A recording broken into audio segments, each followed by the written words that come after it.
Well, good evening, everybody. Bill Zam here. Welcome to our very first live show. First up tonight, we have the Internet Traffic Report from internettrafficreport.com. As you can see, North America is down to 72, and the average packet loss is 23%, with only 81% of the network functioning at this point. We also have a rather severe geo-electromagnetic storm, but we will soldier on, and we are recording the show using 4 different methods, both mechanical and electronic, so the show will be available if we all happen to crash the website tonight.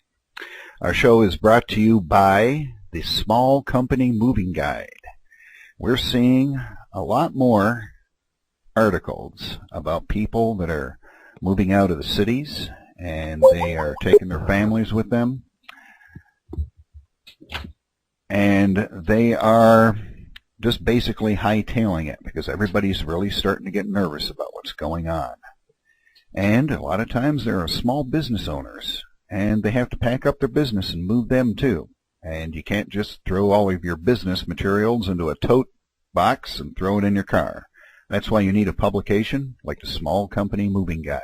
It's a workbook-style book that will help you move your small business. smallcompanymovingguide.com.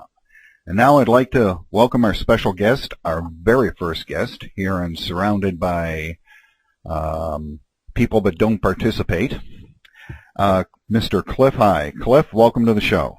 Thank you very much. First up, we have some interesting weather information that I believe Clif wants to tell us about regarding some of our friends up in Alaska. Clif, take it away. Yeah, it was a call from George Ure just before connecting with you, reporting that the HAARP magnetometer has gone way off scale. We have to take these reports with a grain of salt, but either way, it's not really good news. The magnetometer can broadcast energy, but it can also react to energy. So either way, if it's reacting to the geomagnetic storm or if it's broadcasting, we have the potential for an extremely large earthquake event in the next 72 hours, basically somewhere on the planet, but usually within the range of 30 degrees north latitude down to 30 degrees south latitude or thereabouts. It can fluctuate to 6 to 8 degrees either way. But the 72 hours is usually fairly reliable. And the order of magnitude here is about, by my calculations, about 35% larger than the magnetometer flux that was before the Fukushima event, and that was on March 11th. So if you go, and it's also nearly the same pattern. The pattern is very acutely pertinent as well. So just sort of a heads up. George calls me up in panic mode, not really panic mode, but get your attention mode, saying, basically a 9-0 or a 10-0 in the next 72 hours. And it's like, well, okay, George, tell me the data. And his data would tend to support that based on what we saw with the Fukushima event. So sort of a heads up there. Can you explain a little bit how the HAARP, and I'm sure a lot of people understand it, but maybe not completely, like myself. How does the HAARP influence the tectonics of the planet? You said above 30 degrees latitude, you said? Between the band of the tropics, basically, is where it will have its most impact, and it'll shade north of the tropics either way. But the reason that is because the angle of incidence from the HAARP antenna array angling through the sky. Basically, HAARP is a giant sky heater. It beams up energy in the form of what are close to microwaves. They go on up and heat up the ionosphere, making it change its shape and bulge out, making it reflect radio waves differently, such that you can then propagate other energies and bounce radio waves around the planet, do interesting kind of things. Now, it is also true it's basically an antenna array. acres and acres and acres of them up in Alaska, powered by the output of 4 giant turbines that suck on the largest natural gas find in Alaska, and it's been sitting there 24 hours a day being consumed by HAARP and nothing else but HAARP since they hooked it all up, and beaming up heating the ionosphere. And here's our issue. We don't know whether HAARP is simply reacting to the input from the sun or whether HAARP is out there magnifying it, participating in this geostorm in an active sense or not, and it is sort of immaterial. Either way, whether they did the same in the Fukushima event or they were merely reacting, the HAARP magnetometer prior to these large earthquakes, such as Fukushima, has a particular pattern. We've seen something that exceeds the Fukushima pattern without distorting it too much that tends to lend credence to the idea that there's going to be another very large earthquake, which we were waiting for anyway relative to the solar output. Right. Do you think possibly that the solar output, right now we have a pretty strong geomagnetic storm. Do you think the solar output might actually be driving the thing out of control? It could, but even if that's the case, then the net result is probably going to be a very large earthquake, because when you get that much energy flowing into the planet takes that energy, a lot of which goes all the way through the core of the planet in the form of high-energy particles such as neutrinos, goes in and it expands the plasma core, creates matter, and causes our planet to enlarge. And as we get earthquakes, as the crust cracks, because there's new matter being shoved up from below. So that's all. It all sounds to me like you're saying it's all interrelated.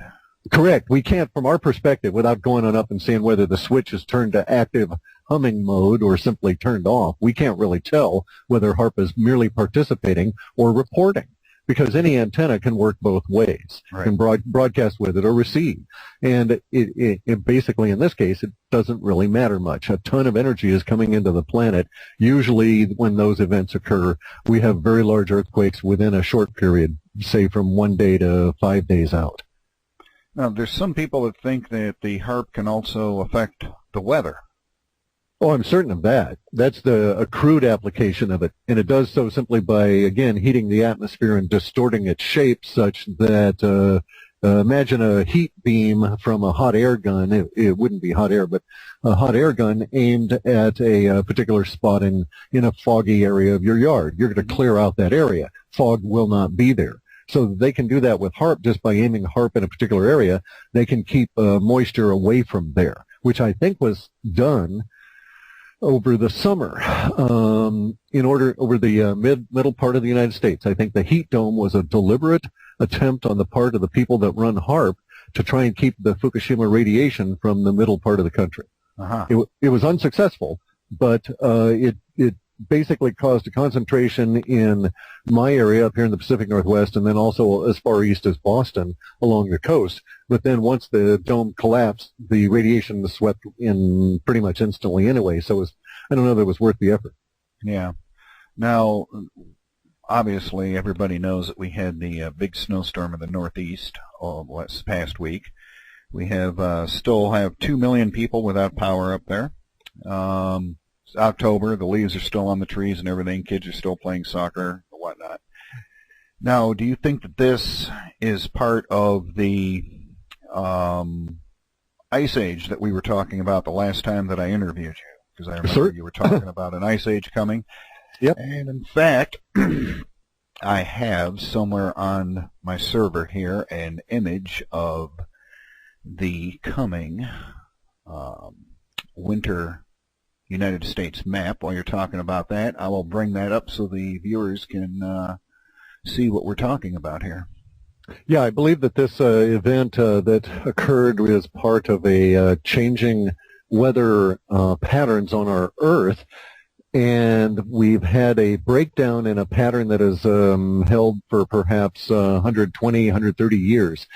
That breakdown may be partially related to HAARP and the Russian version of it, the Chinese version of it, etc., going out and blasting all around and causing problems. But nonetheless, the issue is going to be that as the winter progresses, because basically fall is gone now. We've lost fall and we've lost spring, and we're going to have a very long winter that'll start in October and go all the way through to about probably April or May, maybe June or July where I'm at, because the storms will come across the Pacific and they're going to be of such strength that they will continue to sweep from the northwest here all across the country repeatedly, as they did last year, only at a level of severity that we had not seen last year. So if you had a really rough time with your local winter last year, excessive snow, huge amounts of ice, and so on, prepare for the same again, but maybe as much as 40 or 60% larger amounts. That's a lot. Extremely so, yeah. And it may be that this year, it may be that we'll shade in this winter, and there will be spots on this planet that in the winter of 2011/12 will continue all the way through their summer, such that it snows again before it ever gets to be summer. And we end up with mini ice age or mini glaciation events starting all around the planet. Where's the moisture going to come from to support all of this, do you think? Well, the part of the issue is that it's really complex. There's 3 or 4 major sources. One of the sources is the heating of the ocean. We know the ocean is being heated excessively because of the coral die-off, the gas changes, all the subsea volcanoes, all of this kind of stuff. Plus, all of these, what they're called deep smokers, these giant hot vents that are at the bottom of all of the trenches of the planet, are also putting up water. Part of their constituent mass that they put out is not merely sulfur dioxide gas and near magma rock and so on, but many of them are venting extremely hot steam. This steam is not, as a lot of people would suppose, recycled ocean water that fell into the trench and is coming back out. It is wholly new water. It is original water that was created deep in the planet, has been heated up, and is pouring out in all of these fissures around there. That's why the oceans are rising. That's why we're having these exceptionally high tide conditions in Bangkok and all throughout Thailand, that it will also soon be reaching areas of Philippines, Indonesia, Malaysia, even parts of Australia. And those kind of conditions are relating to the disproportionate movement of water on the planet. You have to understand that if we had if all of the ice in Antarctica melted today and came off on a particular side of Antarctica, it would maybe take 50 to 80 years before the water was evenly spread around the planet. And it's because the oceans absorb it, but they don't do so evenly or quickly. And so we're having bulges appear in parts of the planet in the oceanic surface that will cause local area distortions. But those bulges are also putting more heat and more evaporation into the oceans, which causes the more atmosphere and more moisture, and that's getting us with the storms that are going to head right into the East Coast and dump snow on everybody pretty much to the east of, say, Spokane. I see. Now, staying on this subject, because for me, it's quite fascinating, and I think probably for the audience too. What the expanding Earth theory? If the Earth is going through its expansion cycle, won't that mitigate the rise in the oceans, or are we getting more water creation or more water coming up from the really deep aquifers on the planet to offset that? The latter is true, but I don't think of it as an offset, because as the planet expands, it is not true that the oceans would withdraw as you might think, because what's actually happening is very much like a balloon being inflated, not like a rough, hard surface being flattened out. So as a balloon is inflated, the water wants to spread out more evenly all around the planet. If this expansion of the planet were taken to its logical conclusion, we would ultimately expand to the point where all the mountains were relatively flat and there was an evenly spaced ocean all around the planet, because the ocean would be raised up by the expansion that's occurring in the bottom of the ocean, as well as the flattening of the taller parts of the planet. Because they're not growing, they're not being pushed out further away from the center of the planet. The arc that they are resting on. So let me see if I can explain this easily. The arc that is the Rocky Mountain chain that runs at an approximate 120 degree tangential arc off of a meridian is an arc that spreads basically from the far north all the way down through to the bulge of the part of the equatorial bulge that impacts the continental United States. That arc itself will flatten out. So relative to the rest of the planet, the Rockies are not getting smaller or shorter in terms of altitude, but the arc that they're resting on is flattening out. So true, they are indeed flattening or becoming less tall. Does it make sense? Yes, if you are, it does. As if you are, a matter of fact, it does. If you arc your fingers together from both hands and touch the tips of your fingers together, what is that, and put a little bit of tension in them, what's actually happening is that we're expanding the planet all over, and so we'll see that our thumb and our little finger have to separate in order for the arc that is the middle fingers to flatten out some. And it is on that arc of our middle fingers that the big mountain chains rest on, and they're sort of getting flatter. And this is what's happened to Bangkok, and that's why they keep saying, I mean, I hate to laugh because it's actually quite horrific, but these poor people just do not understand, and so the government keeps making prognostications. Oh, it'll go away next week, and they just don't understand that. No, I'm sorry, it's not going to go away.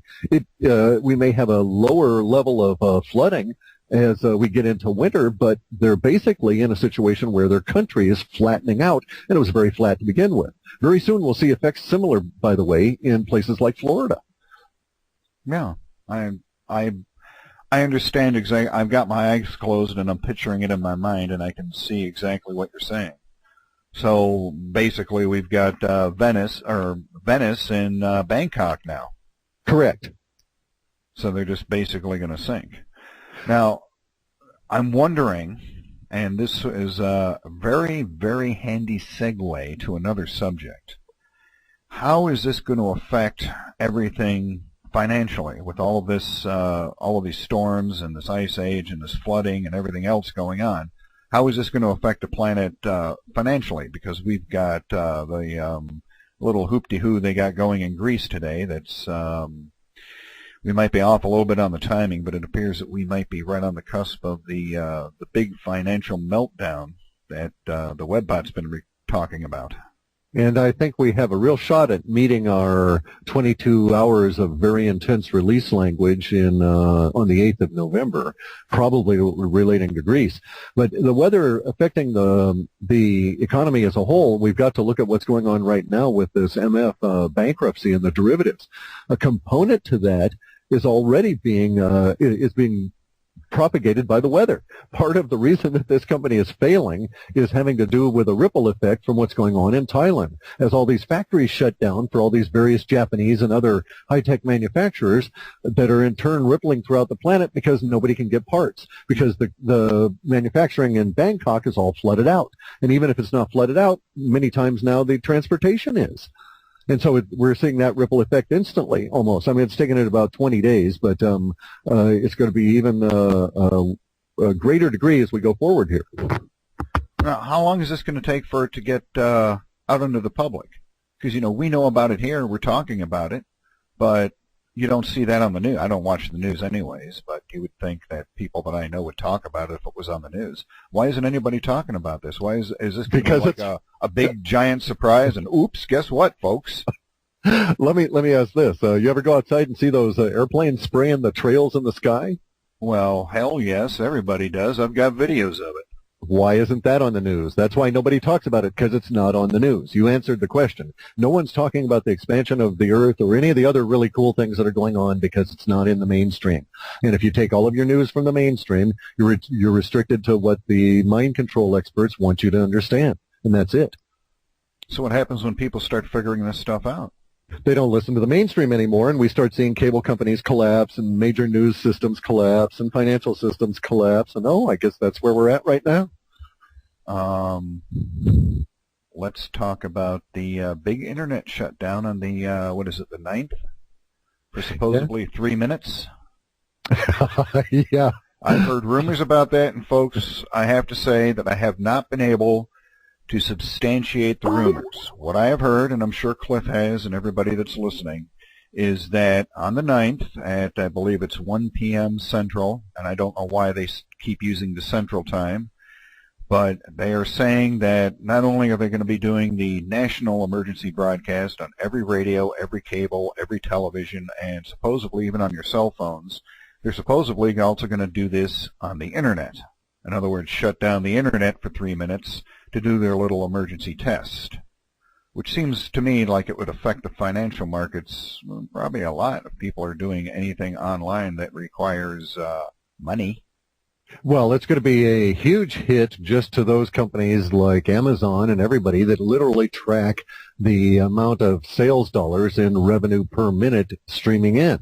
I used to work for some very large consulting service companies for some of the very large software, and we were farmed out to places like that to create software for them that did just that. So a 3-minute cost for one particular company that I did some work for, which was absorbed by Macy's a number of years ago, that a 3-minute cost to that company would be on the order of perhaps 15 or 20 million, and it was just a small little company, and that's how much revenue it was taking in on its online basis in the nascent years back when. So this is huge. The cost on those 3 minutes might be calculated easily in, say, $3 to $4 trillion gross business that is not delivered.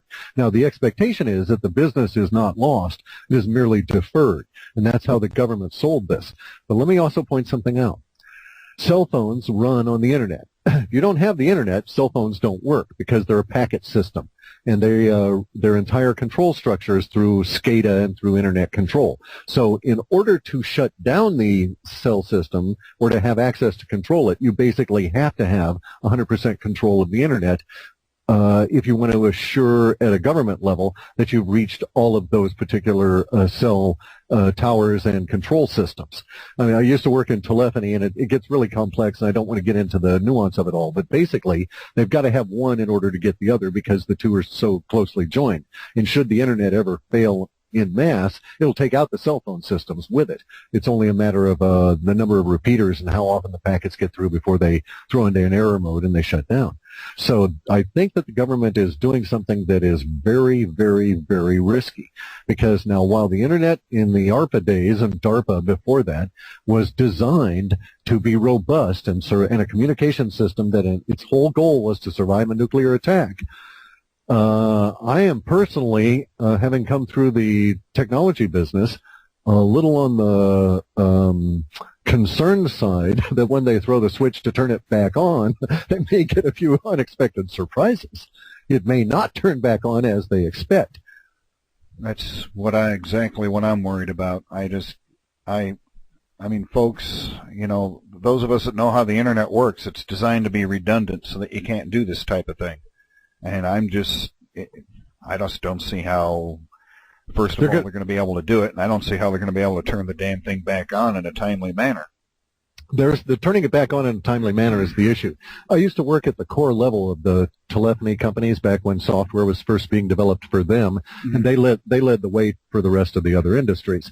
It wasn't until we could do the billing and rating that we could get enhanced 911 and all these other services that essentially led to the development of cell towers and the communication system we have now.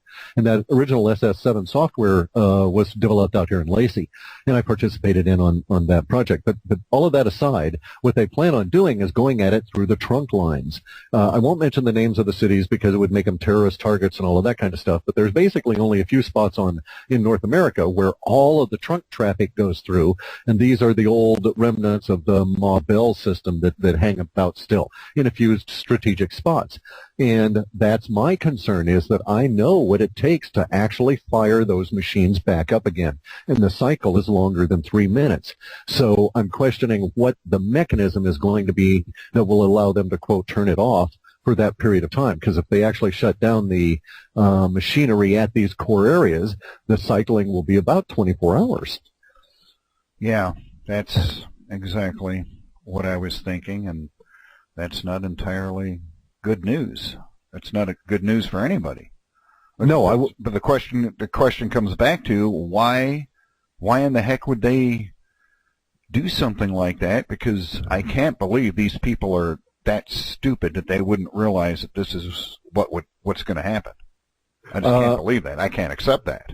I've been in government, and I've worked in government, and I've seen a lot of stupidity come out of government, so I can certainly believe the stupidity part. However, I know that there are IT guys that are right now excreting the small, sharp ones about the very idea that they have to participate in this, and they probably have been screaming for as long as they've heard about this idea. So I'm quite sure that the more dense minion class that actually institutes the orders and tells the IT guys to go ahead and do it is aware of everybody's concern. And that brings up the issue that you just brought up, which is the why. Why take this risk? What are they going to gain that is so valuable that they're going to risk this huge level of cost? The TV and, the radio interruption is trivial relative to the actual person-to-person communication level stuff. Now, there is one thing that, in a weird, screwy way, might make it all worthwhile. All of the risk and the potential ramifications of a failure of a smooth restart, okay? Because bear in mind, everybody's going to be all over everybody's case if there's not a smooth restart. And the one thing that came to mind was it would validate their ability to shut the net down, the quote, internet kill switch. But get this, what's also going to happen should this occur? There's going to be an unauthorized, person-to-person, peer-to-peer network attempt in the absence of the internet. Yeah. I mean, people all over are already planning. They're generating their own IP structures, and they're going to try some of these tests that you really can't run when the wires are hot with internet traffic. So we'll see if that's even possible. And that's why I wonder how what level of risk. They must know that the 2600 group is going to try this kind of stuff if the wires go down. Yeah, I've actually worked on something like that in-house using basically a wireless broadcast that if the internet goes down and we lose the internet, I have all sorts of web pages cached on my server. All I got to do is throw up my antenna, and I'm broadcasting at 5 watts, and everybody within 5 miles is going to be able to pick up the signal and be able to log on wirelessly. Yeah, there are people, though, that are going the other route. They're going to try and use the theoretically now defunct wire and shoot signals back and create their own peer-to-peer networking on the copper that actually physically is able to connect them all. There's a whole lot of screwiness going on with that because of the addressing and the switching and all of that kind of stuff. So no point really getting into the detail of that, but it does also present yet another risk to the government in doing this. So I've heard the rumors about the internet being shut down.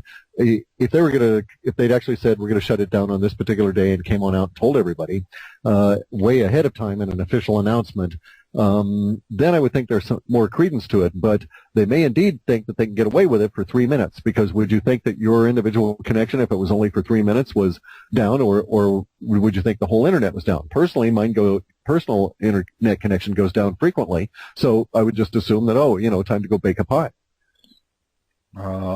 Okay. Pie. Speaking of pie, somebody who probably isn't on the show tonight out there in the East wants to know when you're going to come out East to have some Tay-berry pie with them. Well, I don't travel, but once my boat's all fixed up and I've caught that spaceship, then I'll put the boat in the spaceship and zoom on over. I've had this thing where, all my life I've had this idea that I was going to be able to get one of these little zip-about triangular floaty jobs that we see so frequently now in the night vision. And so I've tried various baits. So far, no takers. It's probably visible from space that as you zoom down in on the pie, there's a giant noose around it. Okay. How about some Webbot specific questions? How does that sound? Let's do that. Some of these are a little bit technical, but I think enough people are interested in this that it should help us out. Gracie Eden asks, what if anything happens to the data once it's released? Does it change in any way by observing it? Oh, yeah. Certainly. There's absolutely no question of that. We frequently run into our own stuff. In fact, as we've progressed with our data, more and more of our processing time is filtering out our own data, and I see the ripples from that. They're indeed on a physical level, I've been told, and I have no way of validating this, okay, but the circumstances were spooky enough that I give it some small level of credence. And just the circumstances I was told I won't go into, but like I say, they were spooky enough, and I'm putting the emphasis on spook, that I have a tendency to believe that indeed there were people in high-level Israeli military that were a bit freaked out about our Israeli mistake stuff, and they've done everything they could to derail plans way back when on the theory I might be right. And so we've seen some level of changes once the data has come on out. Okay. Both in reality and then also on the internet, the discussion of it causes certain linguistics to alter and so on. I think we discussed that once off the air too, about that happening. One thing that I did wanted to mention to the audience is that as you go through the Webbot, since we're talking about the reports here, I have made the mistake, and I don't want other people to do it, to think that all the news in the Webbot report is bad. It all depends on how you look at it. For instance, Clif and I were talking once about raising the houses, which they're actually doing here in Michigan and in Columbus, Ohio now. And that's not necessarily a bad thing, even though you might initially think that it is. Correct? Correct. We have to put people back to work. It's a way of recycling capital. It's a way of freeing up a locked resource so that it's in a dead mode. We've got to scrounge through all of the malinvestment we've made in this past 25 years. You know, in the 90s, the amount of strip mall and mall surface was growing 5 times the rate of the populace. So now that we've run out of that boom period that was created by the artificial money being pumped in, then we've got 5 times more malls than we need in this country. And if we're not going to convert them to something else, we're going to have to recycle them. And this is also is in the same way with housing. Right now, if you just took second houses, not primary houses that are unsold or any of that, but just what are classed as vacation homes in the eyes of the IRS, there are 4 times as many vacant vacation homes as we have homeless families in this country. So all the homeless families in this country could be given a home, 100% free and clear, and we would still have 3/4 of the vacation homes out and about.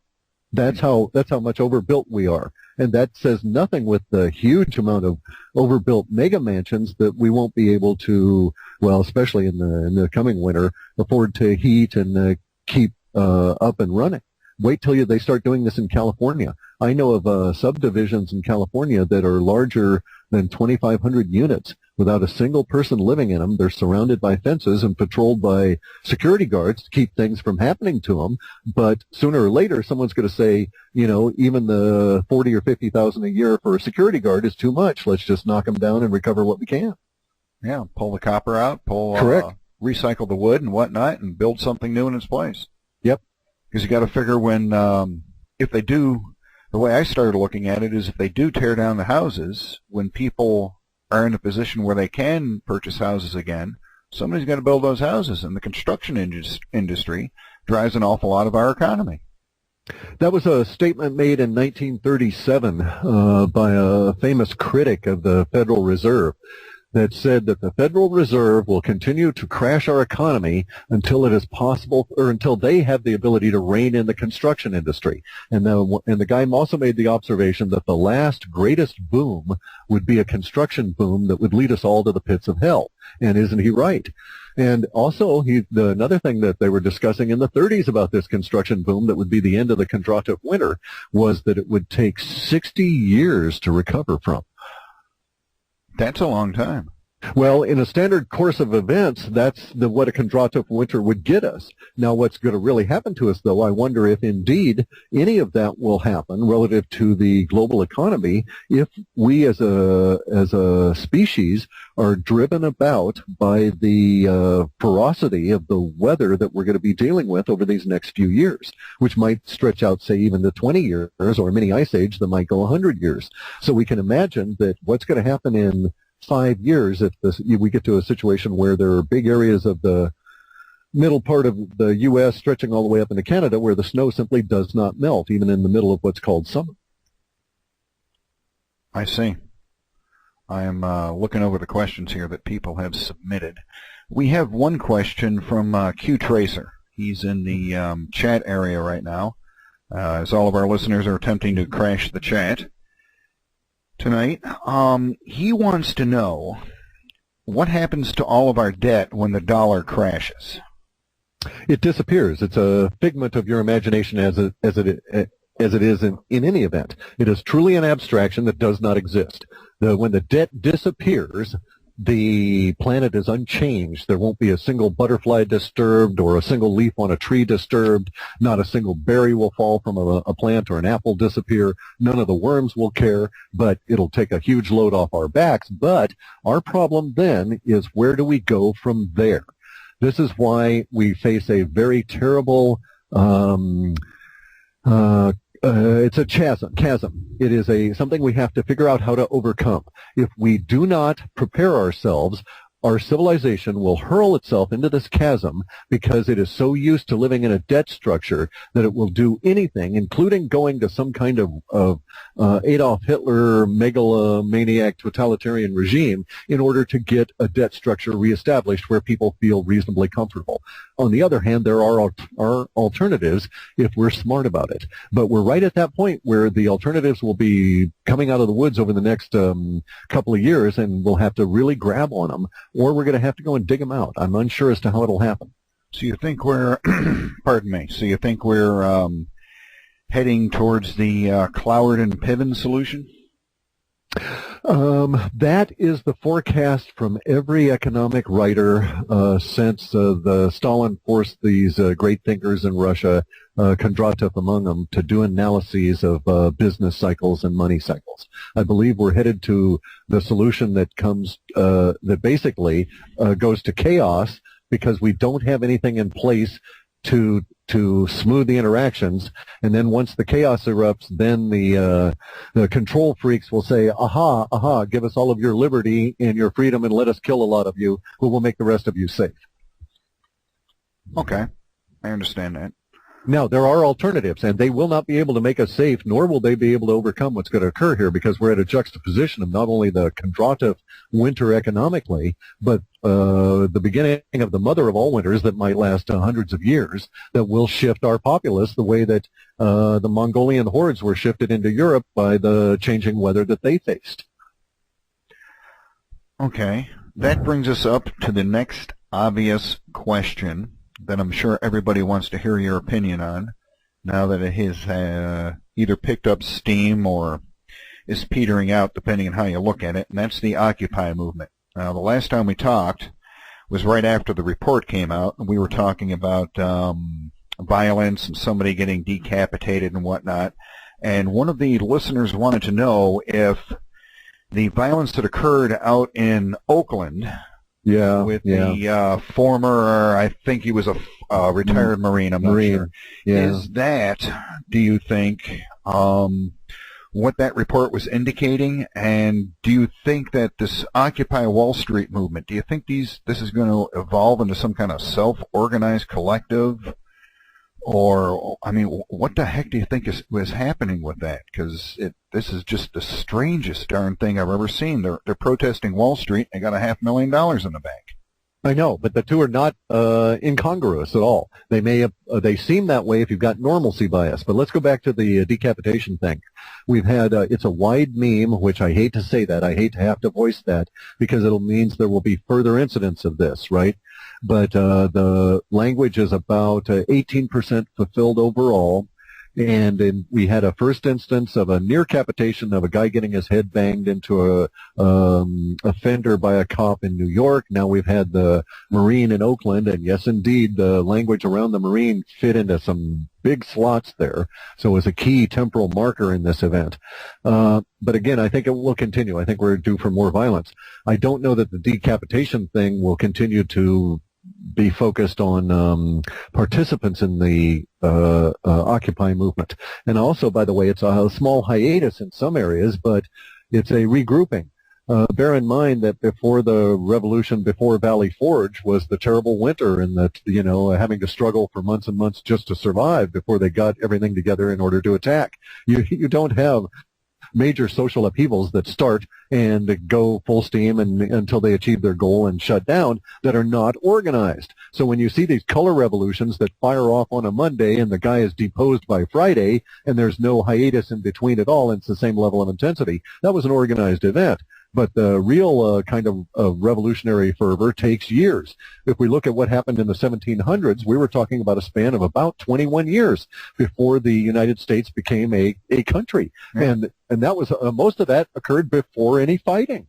So we're still within that stage. You note now that in Occupy in Oakland has led to the first citywide strike since 1946. We're going to see mass strikes all up and down the West Coast, shutting down the shipping to cripple things. We're also going to see, I think, sympathy strikes, according to our data, that will extend to the people that do such things as facilitate electronic transfers and this kind of a deal. I mean, people are going to go into a general slowdown for the machine.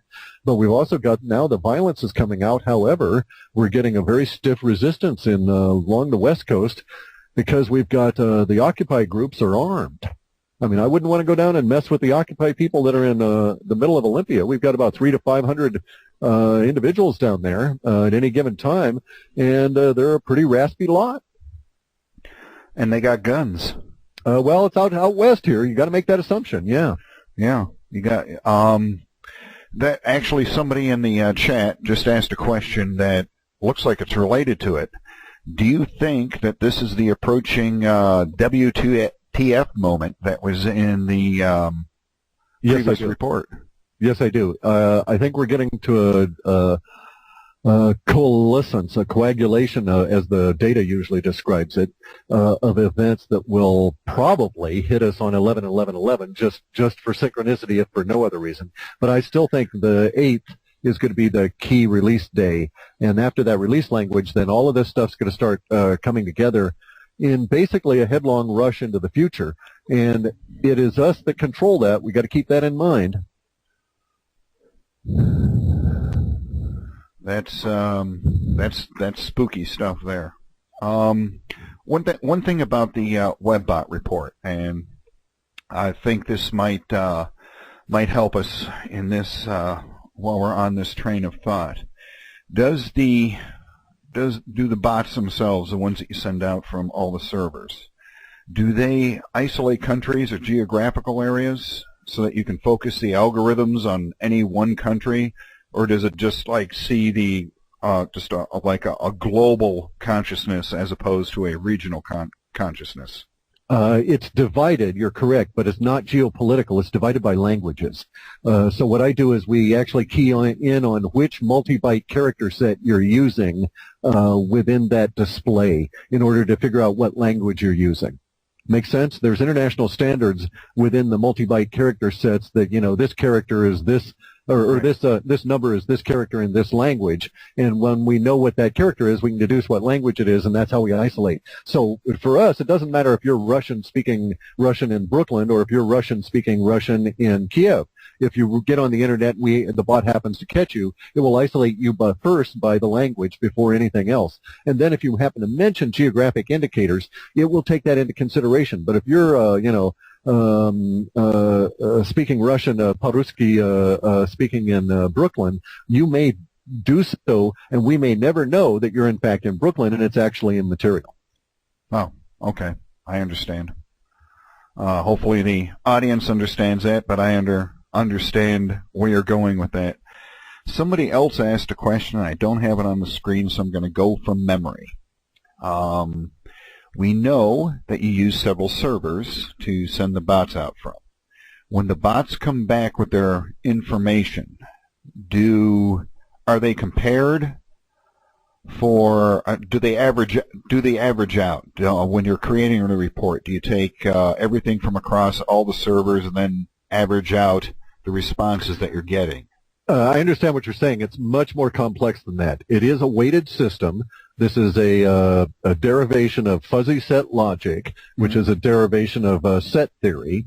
And what I've done is to add the ability to put in a weighting on the individual elements that can be aggregated within the fuzzy sets themselves. And what I use is Prolog, which is built to do accumulators. So it does do accumulation of weighted sets. It's not quite divided the way you think because we have to divide by languages again. So we're weighted by language, not by any other characteristics. And then as you go further into the detail, we do have weighting on such things as geography and so on, but they are less reliable in our work.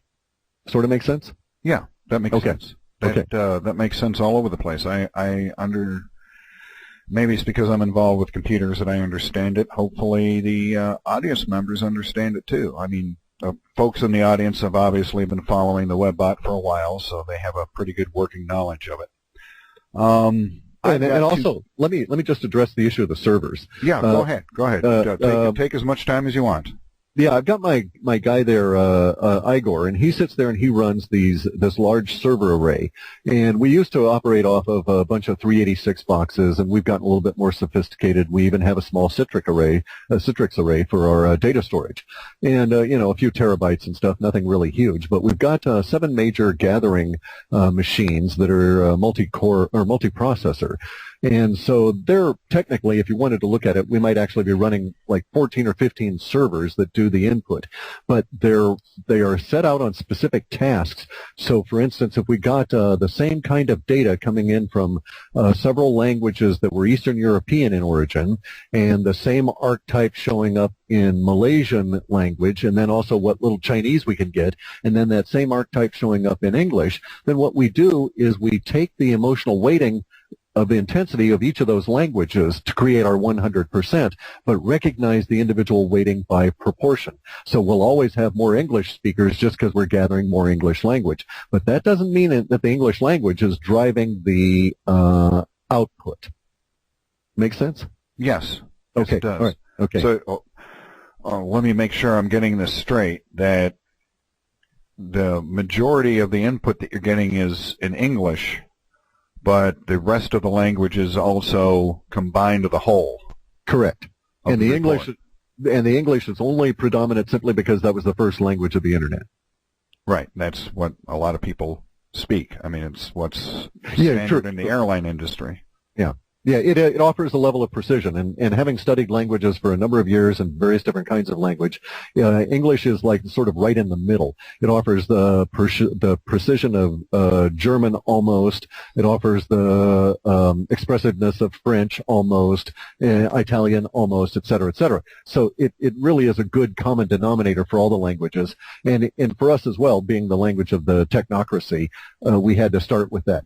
But a lot of the curious, I mean, if we were to weight things psychically relative to the number of hits per language, which Igor wants to do and does some of that work occasionally, we do find that the Eastern European languages that are based on the Cyrillic alphabet or some variant seem to show a higher degree of psychic input. Why do you think that is? Haven't a clue. Haven't a clue.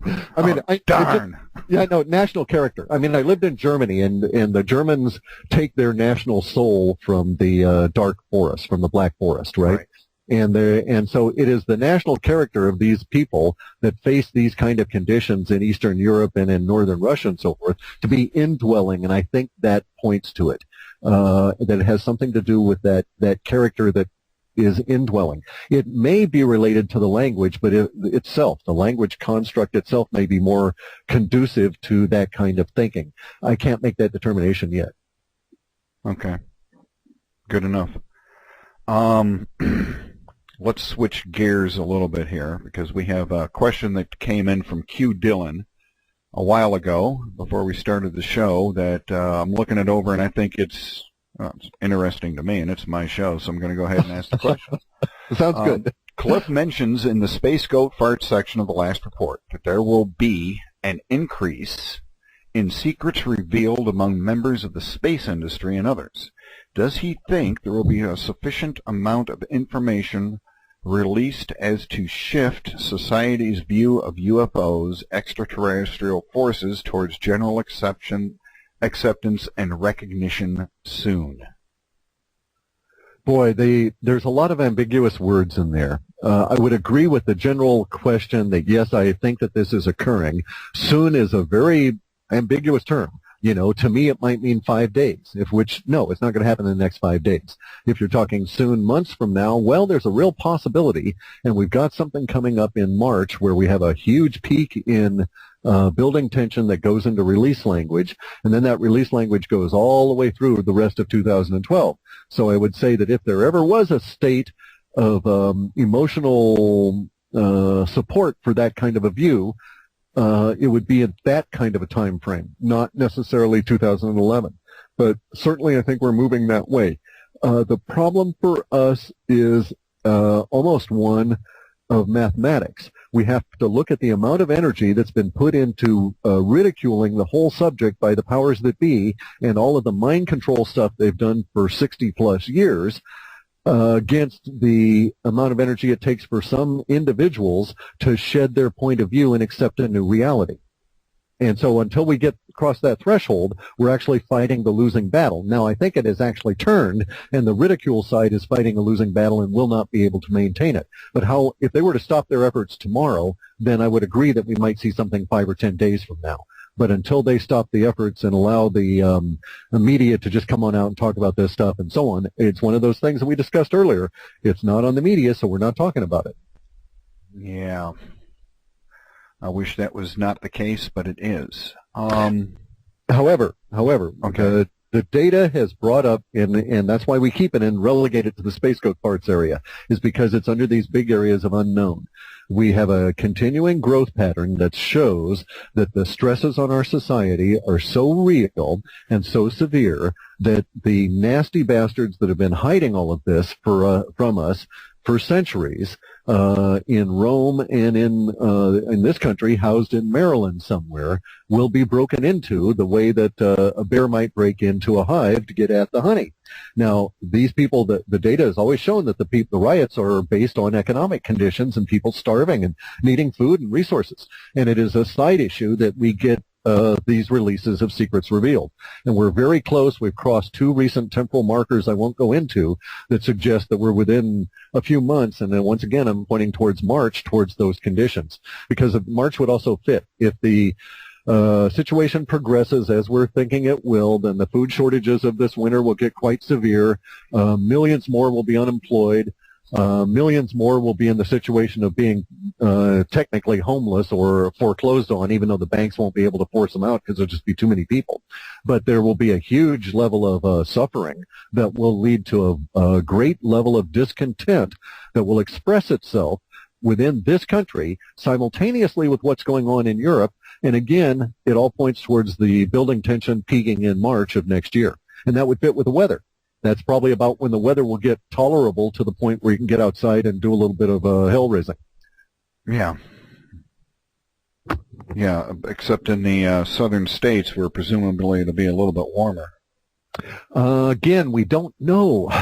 The weather pattern is going to be quite severe. If the Gulf of Alaska forces the jet stream down this winter south to about British Columbia level, just north of me, then it means the storms will impact across a much broader area of the West Coast, and they will be sweeping as far south as probably Alabama, the way that they hit New England. Boy, I hate not knowing. That's just grinds me. We'll get a better view once we come out with the next report, but that probably won't be until the early part of December. How early, I can't really project yet. Speaking of that, Clif's website is halfpasthuman.com, and this next report will come out in December, probably late December, early January, you think? No, I'm thinking, no, certainly before the 15th of December, but how much before I can't say yet. We've got the servers on, the data's piling up, we've got the processing started, some of my bin buckets are kicking out at the expected rate, so I'll get into my next level of processing at the end of this week and start in on the interpretation shortly thereafter. Okay, good. I'm looking forward to it myself. We have a question from QP4G from Indy. And this question is, what more can you tell us about the planetary mind blank that is going to be and when? This is a family show, so I'm not going to say sure, I understand. Or 4-letter word. Right. What do you have any more information about that? I read that article. It's on Clif's website. And it's coming, we're in it right now. Okay. It's connected, cross-connected to the derivatives failure globally, and the what everybody's going to perceive of as the Greek referendum rejection. Now, here's what we are going to have to examine. The amount of derivatives on this planet are beyond the, or the derivatives are a form of debt. They're an abstraction upon a guesstimate of an idea. So there's nothing really real there, but they are currently driving our system of finance. And we have to understand something. The financial system of this planet has gone rogue. It is now a direct danger, a competitor to the industry on the planet everywhere. Mm-hmm. In the old days, you would put money into stock market, and it would actually go to the company you bought the stock from. So if you were buying into a bicycle company, they could, build more bicycle factories, make more bicycles, and pay you money in a form of a dividend. That has long since been supplanted by a giant speculation system that, as I say, has gone rogue. That rogueness has led it to the state that we're at now with the occupies, the uncertainty, all of this. It's coming to a head at the moment. We're going to have a huge major bankruptcy, which will include Greece deciding that they're not going to go along with this stuff. They're going to figure out some other solution on their own.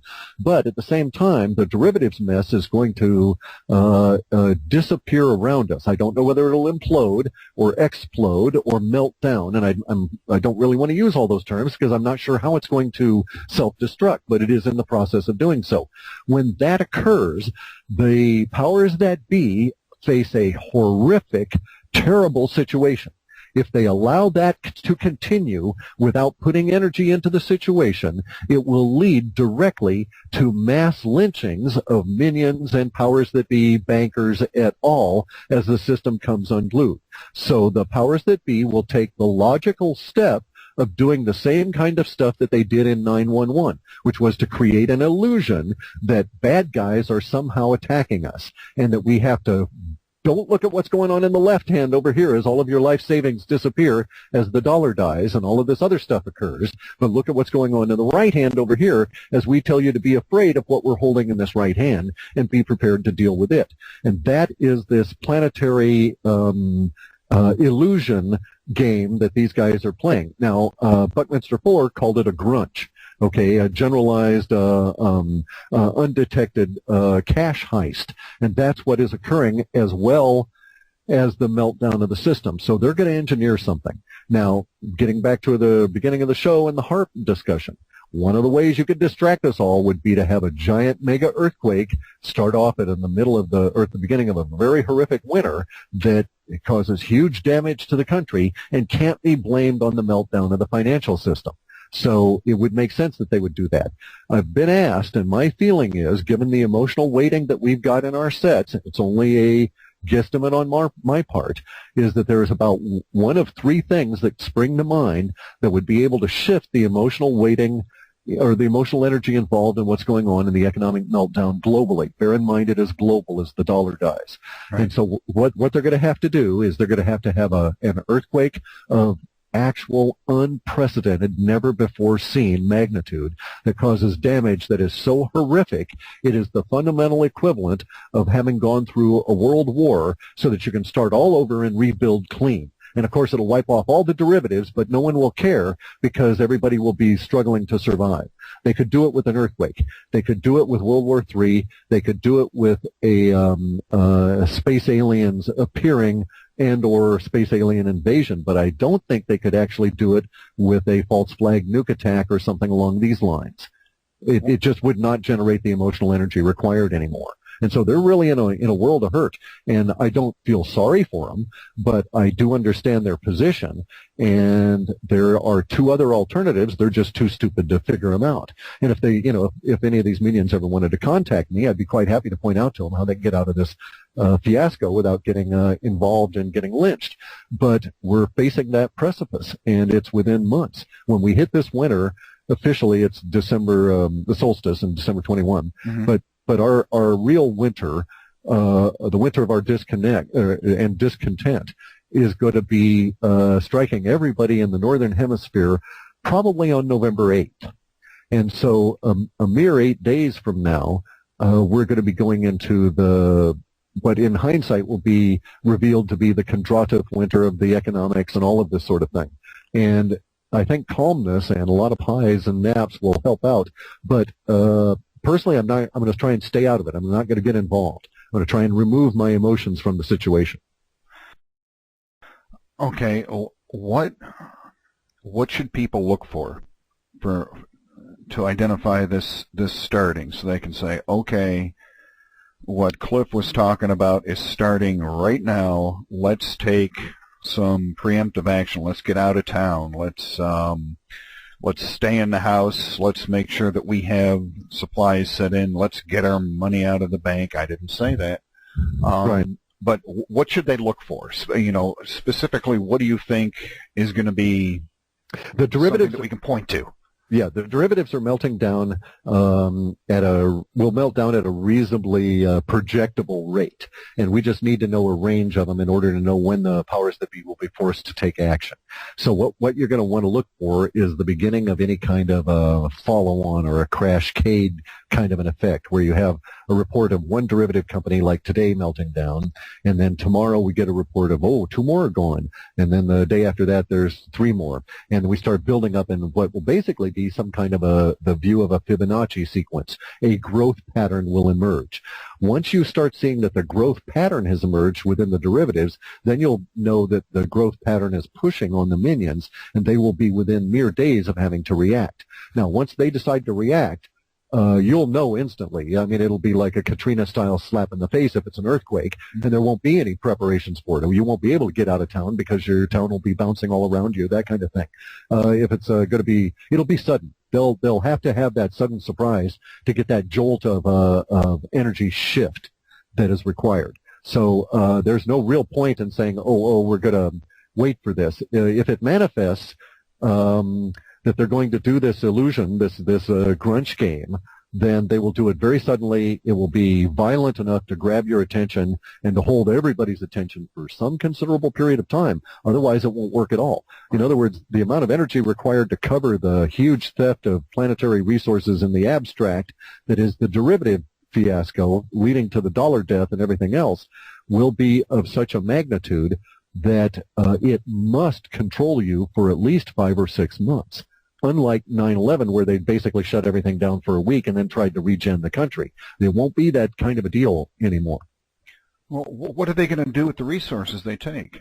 I mean, what would be their end purpose? And so they got all these trillions of dollars. What the hell good is it going to do them? Are they going to sit there and take a bath in it or something? I don't know. You talk to the Rothschilds. I don't have trillions of dollars, and I'm not motivated by money, so I can't answer that particular why question at all. And basically, you're asking, why are they doing it? But you know that there are now 5 individuals that control 55% of all of the theoretic wealth on the planet. Yeah.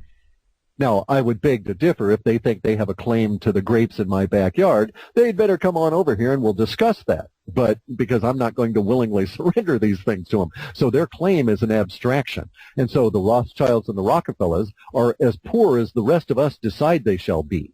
And that's what has them very, very, very scared, because they realize that, 5 individuals cannot possibly attempt to rule and control 7 billion unless those, especially if those 7 billion are in any way aware of being controlled. But we basically give these guys our consent to rule us by our activities, and that is changing extremely rapidly. Coincidentally, with Kellerman's completion of the calendar, on the 28th, we've had some fairly decent changes since then, but it was just all part of a trend anyway. I just don't know how the powers that be are going to react, but I know that they will necessarily have to do so with a huge amount of violence involved in order to shift the language, knowing how basically the psychological energy of it all works. It's not going to be any good if we had a gradual bank collapse that took 3 weeks, because we would acclimatize to it. If they're going to get a shock to us, they're going to have to shut down every ATM and keep them shut down from that point on, which, curiously, we come back to the November 9th thing. Yeah, I was just going to bring that up. Do you think that has anything to do with it? Now, given what we've talked about for the past half hour or so, do you think that, and I really hate to say it, but do you think there may be an ulterior motive here? I'd say that's a big Yeah, I just can't picture them doing something that obvious.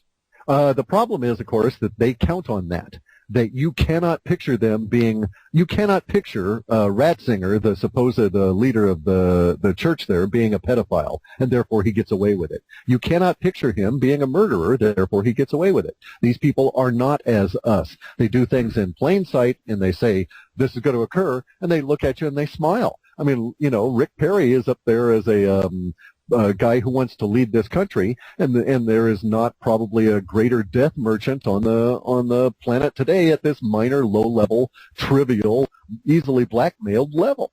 And yet he denies that, he's in any way involved in any of this and so on. But it's just all of this is out in your face. So they are indeed saying, oh, yeah, we're going to do this. And, of course, it's very curious that that's just what you would want to have, and it's awful close to our November 8th release language. We could also be wrong by that by up to 3 days either way, and we could be off by the duration by 3 days. So we've got it pegged to 22 hours of really intense release language that starts sometime on November 8th. However, if we were off, it could also be that we're going to have maybe 3 days of really intense release language. And if they shut down the ATMs and stuff, I would grant you that there could be a lot of irritated people, and they'll run around for at least 3 days venting that irritation. Oh, they will. There's going to be a lot of people joining the Occupy movement. Yeah. If that happens. Well, it doesn't matter about that because we do have the data that the ripple of the giant bankruptcies are going to force an extra few millions of people into the whole idea of occupy something because they haven't got anything. As Gerald Celente says all the time, when people lose everything, they lose it. And we're about to reach that stage. Many people that are thinking themselves comfortable will suddenly discover that is not the case. That if you're counting on the illusion of dollars stored in a, quote, bank somewhere, that is an illusion and it will not be edible, and you're going to discover that. People need to convert those dollars into something real. And with the food inflation that we're seeing, I see the food inflation has finally hit. It's, 5.1% so far this year. Actually, 2% to go by the end of the year, according to the figures that I've seen. And those are truly bogus. If you look at the M1 figures that are being reconstructed, the money supply figures, M1, 2, and 3, we're running at a 39% inflation. And if you actually go and look at food on individual food items, we're looking at closer to 100 to 150% inflation annually on food items now. Yes, I fully agree. As an example, a year and a half ago, I was buying chicken for 39 cents a pound. It is now $1.88 on sale. Yes. That is a huge increase, people. You've got to understand that you need to store some food. You need to figure out some way to store some food. I can't be any more serious about that. But go one better and figure out ways to grow food, manufacture it. That is the underlying cause. There are these abstractions, and we do produce enough food on this planet right now to feed every single human and then waste a lot. But the abstractions have gotten in the way of the distribution system. So at its core, even if you were able to store food, you can't store enough forever, and you're going to be faced with having to purchase later on. So do yourself a favor now and start getting real smart about ways to alter your diet to grow more of your own. But we're getting into the process now, where I don't know if you've seen this story, but there was a lady that owns a private farm. She was having a harvest party. Bring what you've grown, and we're going to have a picnic. A swap. Yeah, a swap. Well, she got a call from the county that said you need a permit to do that. So she got the permit. While they were doing that, while they were serving the food, the county shows up, takes all the food away, and makes them pour bleach on all the food and destroy the food because it wasn't FDA approved. So growing it yourself may not be the answer because these people No. They're starting to try to control that. Or am I wrong? Okay. No, you're quite correct. They will control that. They want to control that. But my approach is, I'm sorry, I don't mean to start getting all whipped up, but see, here's the issue. No, it gets me whipped up too. Right. Well, she screwed up by getting the permit. Right. Okay. In my state out here, we don't allow the county to do a whole lot of things that we don't want. And you've got to understand that the fascist will push and push and push and push every single time you give them the opportunity. So if that were to have occurred here, I would start a suit going without involving any attorneys, so there's no money involved, but I would print out the forms necessary to file personal assault suits against every single member of the county group that showed up. They are not covered by any protection or immunity from working for the feds. So you can sue any county or local a state or a local government employee as an individual and threaten to take away everything they've got. And if enough people do that, they'll stop doing this kind of behavior because it will not pay for them. Their supervisor will say, go on out and roust these guys. Raus, das Papieren bitte.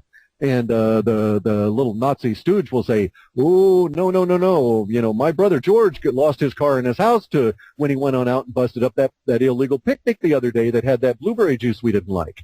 And so that kind of thing will ripple through really rapidly. Also, you're going to get to a situation, I hate to say it, but it's even in the data for years now, where we're going to have a hard wall occur. And I think we're, like I say, about March.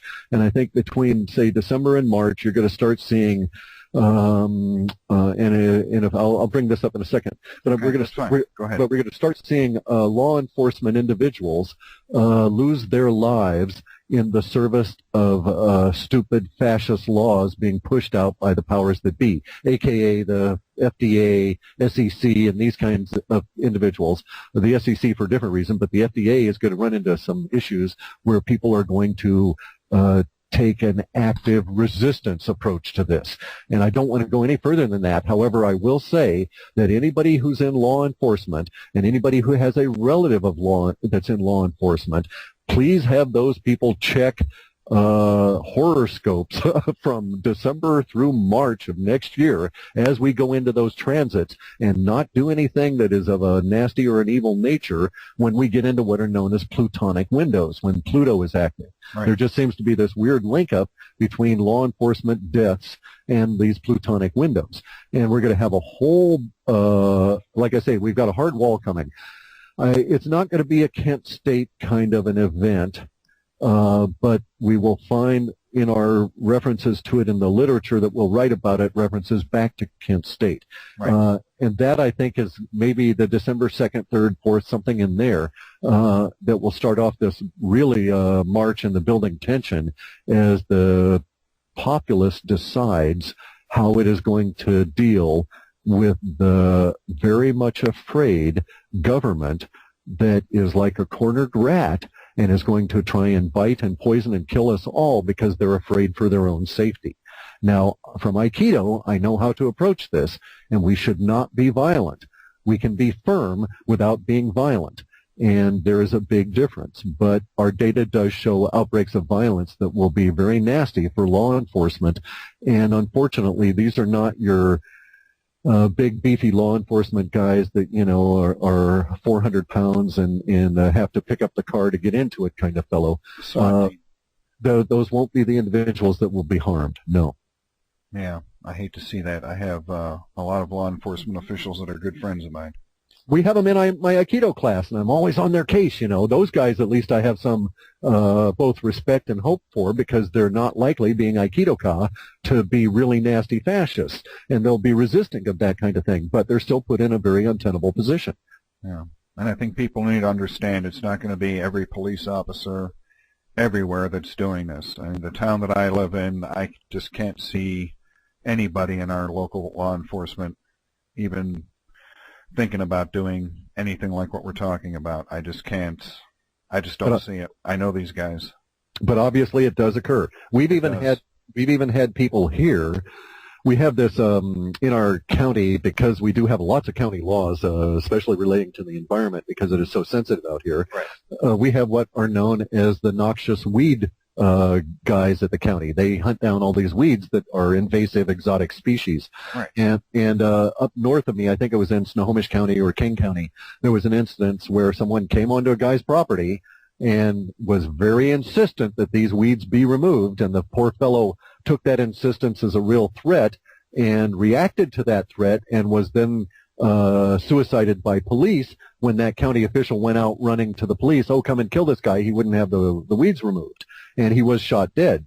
And his problem was he perceived the threatening actions of the county as a real threat and didn't know how to respond, so he took what he thought was appropriate action and elevated it with violence that way. And that's not the appropriate response. There are many other ways to deal with this. A couple of the Sharp's book on, nonviolent response really would have helped this guy out. But we're all facing that. The good news is there's several 100 million more of us than there are of them. Right. And it is our country. Correct. So the theory goes. Well, no, it's not theory, because it is in your voice, and it is in your timbre, and it is in your willingness to sacrifice. We're back to that point again, guys. Everybody always says, oh, the great sacrifices of the founding fathers.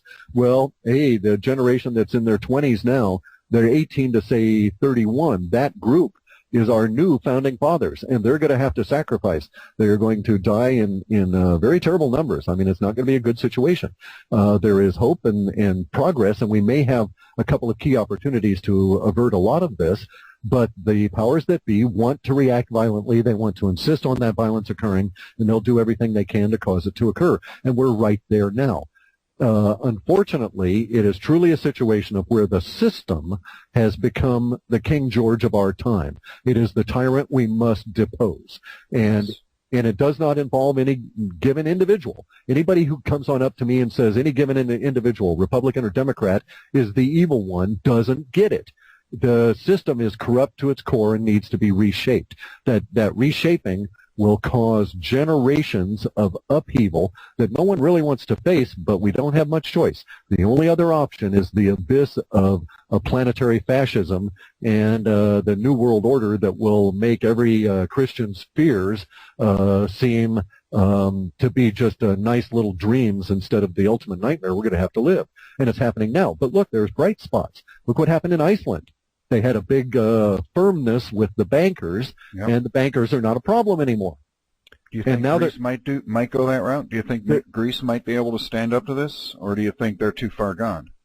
No, you got to look at the different. I think the Greeks will do the correct thing, but it's within their national. What do you think the correct thing is? Their national character is different. Okay, their national character is different. They won't do the Icelandic thing. The Greeks are going to reinvent an ancient form of their own martial arts, and you're going to see a very solid firmness that the powers that be will try and characterize as rioting leading to civil war, but it won't be. Okay. But their national character will express it. Our problem here in the United States is that we're not homogenous. Okay, we don't have a single racial type that is the basis for our country the way that we have in Japan or even in Greece to a certain extent, right? Even with all of the immigration there and so forth. So the unknown characteristics come on in here. I've got a lot of friends of mine that are Latino, and these guys are hot-blooded, and it is true, and I love them dearly, and they can be very frightening if that hot blood gets out of control. So I'm not saying that that's how it's going to react, but I also know a lot of, rednecks from of English heritage that are going to be getting out of control, but they won't react quite the same way as it will occur in California. And we'll have people that are of Irish descent along the East Coast, and they're going to have their own level of cultural expression of firmness that's going to come on out.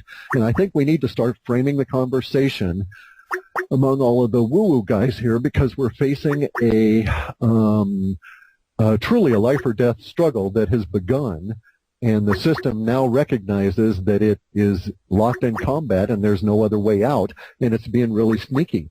It is dying, and it knows it if it allows the regular course of events to continue. So it will have its little planetary mind-messing game that it's going to do to us and attempt to do to us. Yeah, I think we're within a week or two of it, probably 2 weeks at the outside given the current level of disruptions, but probably I think on the 8th it'll start. And at that point, the rest of us need to withdraw our energy from it and have a discussion about what we're going to rebuild after the system collapses in on itself. Boy. That's pretty much what a lot of people have been talking about. A lot of people have been expecting, and I assume that you're seeing this data in the Webbot reports, right? In the data that's coming in and the collection and everything. The last report is leaning in this direction. And that's true. And the bins, what we look at is we look at the particular, I have counters, accumulators that show how much data is showing up in each set as it comes on in. Right. Doesn't mean much because it's unfiltered as of this point, and we haven't got down into the detail. And it could be entirely reversed. It's just data points in that set, and those sets are growing very rapidly. Correct. Okay. I have a Another couple of questions here. Let's take a deep breath kind of a question. Would Clif care to expound on the Misogi purification? Did I pronounce that right? Yeah, Misogi. Misogi. Would you care to comment on that purification so we can all calm down? Well, it was offered as a sort of a little present to Jay Widener because of some discussions that we'd had and some thinking I'd been doing about it anyway. The Misogi is an interesting human activity. It comes from Japan. The Japanese have a lot of need of purification now as they grapple with the huge level of the radiation problems that they've got and what will become of their nation. But we as a planet need to adopt purification rituals, I think. And we do this in Aikido. And it's a way of generating ki in your body because you go on down there on Saturday and you grab these bells and you chant at the top of your lungs these particular phrases. The phrases are meaningless. What is meaningful is the way in which the breath is expelled from the body and the ki force is taken in. And the bells keep you in a particular rhythm and they make your arms hurt like absolute, it's worse than making pie crusts. It's like making 100 pie crusts in an hour. It's so bad on your arms. But when you get done with it, then you can do an hour of Aikido or so, then be completely ki filled to the point where your body is actually, how do I want to say it? You are able to sense and perceive things many meters outside of your body and react with that force. And so you can do randori, for instance, and you do flying after Misogi, and it is probably one of the greatest expressions of your art because if you're one of the people who's attacking the guy in the middle, randori is this a round attack where a guy will stand in the middle of the mat and maybe 10 or 15 or 20 people will attack him either in a circular direction or from long lines of attackers. Yes. And you just react. And when you've got the ki in you that way from the purification, you can literally take your little finger and hook it just the right way on the guy's gi as he's rushing at you, lift them up, and they go flying 30 feet. And it has to do with the ki force and the purification ritual that is going to be necessary for our planet to come to terms with what we have to grasp. And it goes much beyond the Misogi. The little story I wrote could be expanded easily into a really cool movie, but also into a nice book. But I probably will never get a chance to do it because we're going to be so bowled over by the onrush of events. And in fact, we're seeing it now. Where new stuff is coming out daily, for instance, that convinces me that we're within 6 months to a year of a major social upheaval relative to the crash of religions. This may coincide with the breaking into the Vatican archives. I can't say at this stage, but the other events that are coming out include Fomenko's book on history being released in English, released the first 4 volumes out of 7, and also now the many threads that are starting to emerge, the secrets revealed that are coming out of the dark side of the Catholic Church. As one edifice crumbles, you get to the next, you get to the next. Now they're starting to go into, which popes were assassinated, who had imposters put in place, and all of this kind of stuff. So some of the details are coming out, as well as we now have videos showing the actual schism occurring within the church itself, as all the cardinals and archbishops and all of these guys, all the middle-level managers all the way up to the higher-level thugs within the corporate organization that is the Catholic Church, were called back to meet with the head dude here, the capo. And when they did so, a strange thing occurred, because in these long receiving lines, it is quite clear in the videos that are coming on out that many of these people won't shake Ratzinger's hand.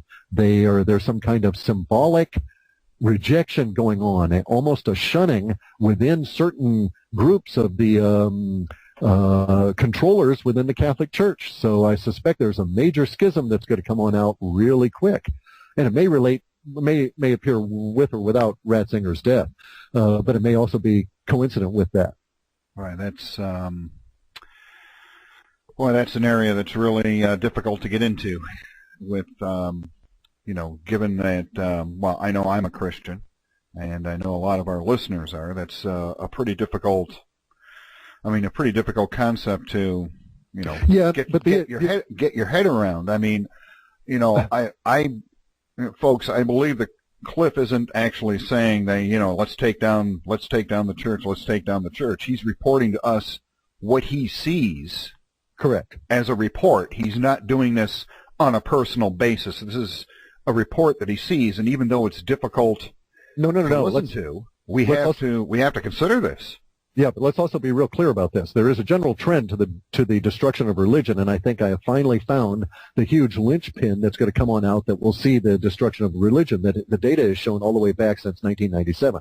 But also, there is a trueness in, I must state, an individual bias that's well known, that it is my personal feeling and conclusion and opinion that the construct, the abstract that is the Catholic Church, the Anglican Church, and any other church you care to name, harbors a great evil and needs to be gone. That has nothing to do with the theology of any religion or any of the good parts of it. I'm just saying the organization is filled with thugs. It's as corrupt as any other system on this planet, and it needs to go just as the money system needs to go, especially since the Catholic Church is closely linked to the Rothschilds and is deep into the middle of all of the derivatives mess, and is also out there killing children like mad and is part of this huge international pedophile ring. And I don't. It's not actually the religion itself; it's the organization behind it.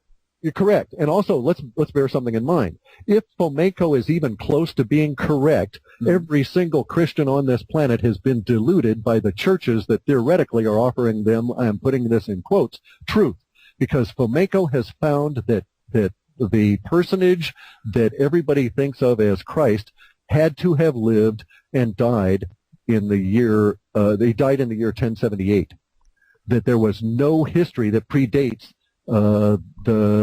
basically what we think of as the year 1000 that is in any way meaningful. Christ never lived back in year 0. Our year, we may, if you want to think of it that way, and Christ actually lived in the year, was born in 1056 and went through to 1078 in that realm there, then we're really only in the year 1000 something now. And we've been lied to our entire lives because there was a move in the 1500s by this guy who called himself Pope Gregory, and that he had to not only rework the calendar, but they had to create what was known as the new history. Now, when they created that new history, they were not really smart because they didn't understand archaeology and they didn't understand document scanning. Of course, there was no way they could have known in the Middle Ages, but what they did was to take all the Middle Age rulers that they knew about, rename them, and push them back in time hundreds of thousands of years and create them again as Julius Caesar and all these other fellows. But they did so in such a way that the details of their lives are clearly available to us who can see all of the eras. We can find, for instance, this particular ruler ruled for 41 years, supposedly, in the year 100 AD, but in fact, he was really alive and ruled for 41 years in the year 1300, and they just pushed it back those thousands of years because they had to create this new history to go along with their the construction of all of the religions. So, if Fomenko is right, and this guy's been working on this since 1973, and we need to... Who is Fomenko? Okay. A lot of our listeners might not be familiar. Give us a brief biography of him before we go on, because this is really interesting, because my family is involved in this. I mean, this directly relates to me personally. So go ahead. Sure. Okay, so here's what happened. The Russians had a communist society that imposed a politically correct educational system on all the teachers and scientists. The politicians decided what they could teach and what they could investigate as scientists and teachers. So what happened was, when the Russian communist society collapsed, all the teachers said to themselves, we've been teaching absolute crap here for 40 years that we know is not true. We want to teach something that is real. So a movement began in the 70s in Russia, in the former Soviet Union, that is called the critical thinking movement, and it is spreading throughout their entire society and having huge changes occur in their society as a result of this, because the teachers don't want to teach bogus stuff. They want to teach facts. And so they asked scientists, what is factual? So the scientists set out to find out what was factual. And one of the things they discovered was unfactual was the history that had been propagated on, or promulgated on all of us by the churches as the, quote, storehouse of knowledge through the, quote, Dark Ages. And none of that really existed. And it was created of whole cloth in the 1500s, which means that the Shroud of Turin can't be dated back to a supposed year 0 kind of an event, or year 33, because there was never a year 33 where there was a Christ figure, and etc. It was all created in the Middle Ages. So everybody who thought that the Shroud of Turin was a Middle-Aged hoax is 100% correct. But that needn't even invalidate its use as a burial shroud for the person that was presumed to be Christ, because that person was in the Middle Ages. Everybody who's ever made a movie about the gladiators in those funny little skirts needs to rethink that and put them into medieval garb, because Rome was actually created in the 1400s. The whole myth that the Catholic Church had of being held captive by the French for the couple of centuries in Avignon is just that, a myth. The Catholic Church established itself in Rome after Rome created itself in the 1400s. The Pompeii was destroyed in an eruption in the 1600s, in the 16th century, 1500s. And we know that because the implements that are uncovered there are medieval in origin, and that there was only one eruption in Vesuvius that could have covered Pompeii, and it occurred in that year. And if we look at the Bible itself as a referential book, if the material in the Bible was accurate, then it must be accurate, and divine inspiration or whatever aside. And so if we find that the Bible describes the birth of its main character here, the Christ figure, as occurring at a time when we get a supernova that creates a particular kind of a star effect that lasts this long and then follows 33 years later by a solar eclipse that lasts for 3.5 hours, covering the whole planet for 3.5 hours, then we can say to ourselves, aha, if we can run our software against all of the star charts and everything and plot and find this particular occurrence 33 years apart, we'll know exactly when this thing occurred. And, well, hey, the lunar eclipse occurred in 1078. Okay, we actually have, we did have somebody calling in to ask a question, but they have stopped calling. Following up on this, is there, has this guy written any books? Is there something that we can get our hands on to read? Anatoly Fomenko is a corresponding, and that term means something in Russia, a corresponding member of the Russian Academy of Sciences. He's produced 7 volumes, 4 of which have been translated into English. They're called History, Fact, or Science. Also called Chronologies 1 through 7. Now, Anatoly's work from 1973 through into volume 4 is all about the deconstruction and why we know it to be true that history is false. Now, it is true that Anatoly attempts in volumes 6 and 7, along with his team. It's not just him. We're talking a team that is several hundred individuals approaching this one. Interdisciplinary, not only astronomers, but also people that are document analysts like myself, and I can speak to that. But anyway, he tries to recreate history, and he's got a Russian bias that he can't shed, and so that creeps in. And also some of his other stuff is suspect in terms of some of the conclusions that he's drawing as to what actually occurred. But I'm convinced that he's accurate that what didn't happen, he's 100% on the deconstruction, and we're all grasping now, because so much has been hidden from us, that his attempt at reconstructing history is going to be as good as anybody else's until we all get into it and really start burrowing around to find out what's going on. But I now think that the catacombs in the Vatican do not contain several thousand-year-old records, because the Vatican was basically established in the 1400s. They may contain a lot of stuff that's hauled in from here, there, and elsewhere, but for instance, the documents that they have, that they've examined, pretty much the Anatoly and his group pretty much conclusively show that the what was known as the pious forgeries movement extended multiple levels. So there was this guy who was reputed to have written in Latin and be a Roman chronicler at the time, more or less a couple hundred years after Christ lived, theoretically in the year 0 realm. And this guy was a known pious forger. In other words, he theoretically in the year 100 and something, he wrote a bunch of stuff to validate his faith that Christ existed and so on. And then he tried to create these things for history. But what's really interesting was the guy himself was a fiction created in the 1400s. And that's when they manufactured the stages of the cross. There was never a Council of Nicaea. None of that occurred. Constantinople, all of that business was taken from Middle Ages and pushed back.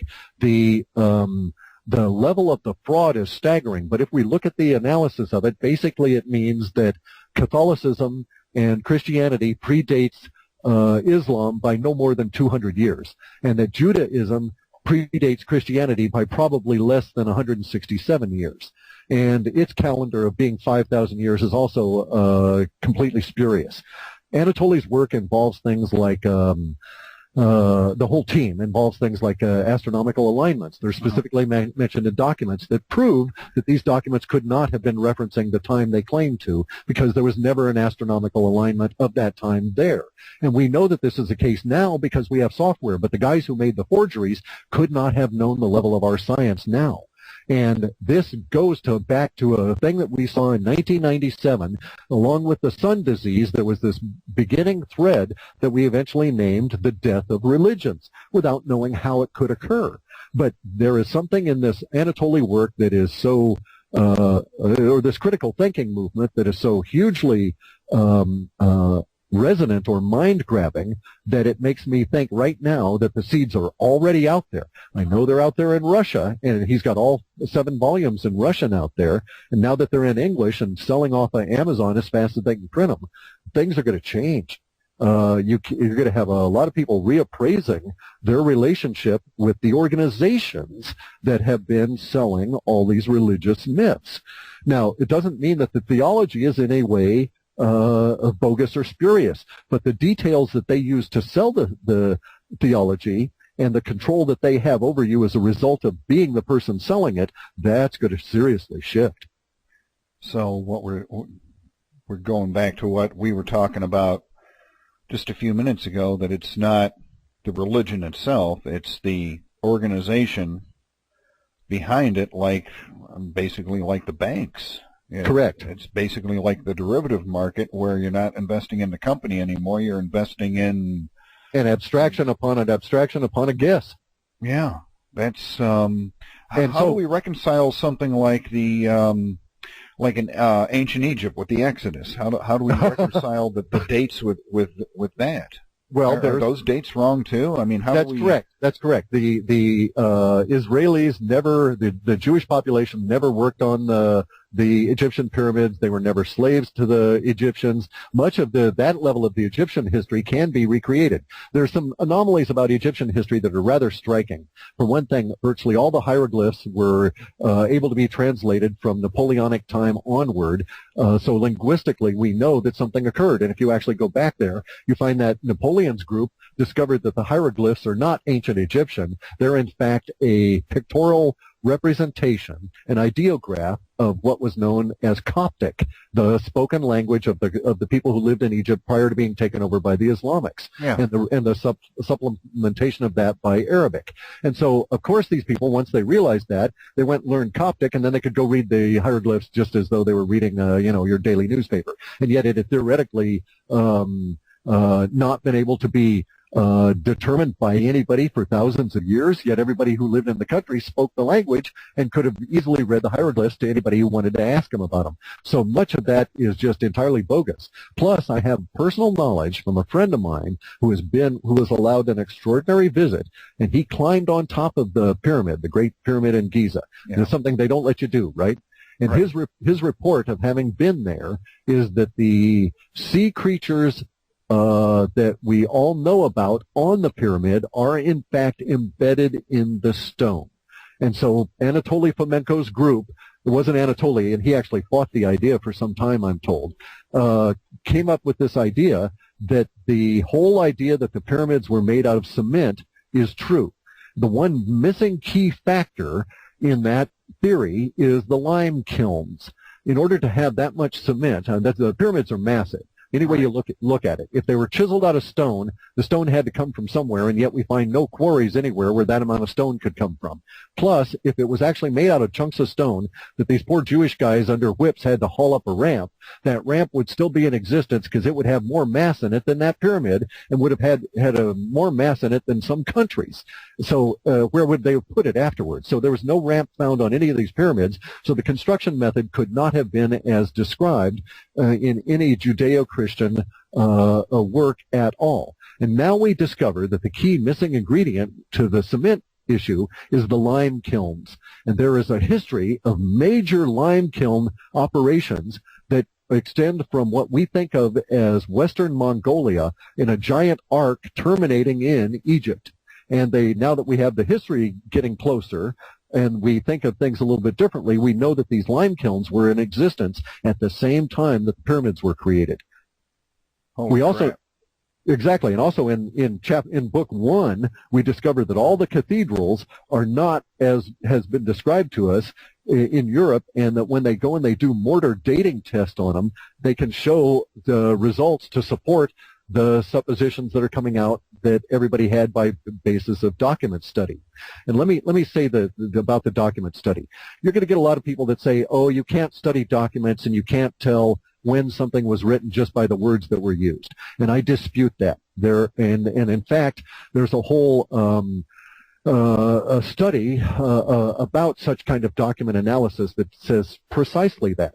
The language employed describes the person employing that language as much as the subject. And so when we get to things like Ptolemy, the great astronomer who wrote this supposedly monumental, seminal astronomy work way back in 137 A.D., and he is writing with language that is typical of 14th century florific Italian, then you know it was written in the 14th century in Italy, not in Egypt in the 137 A.D.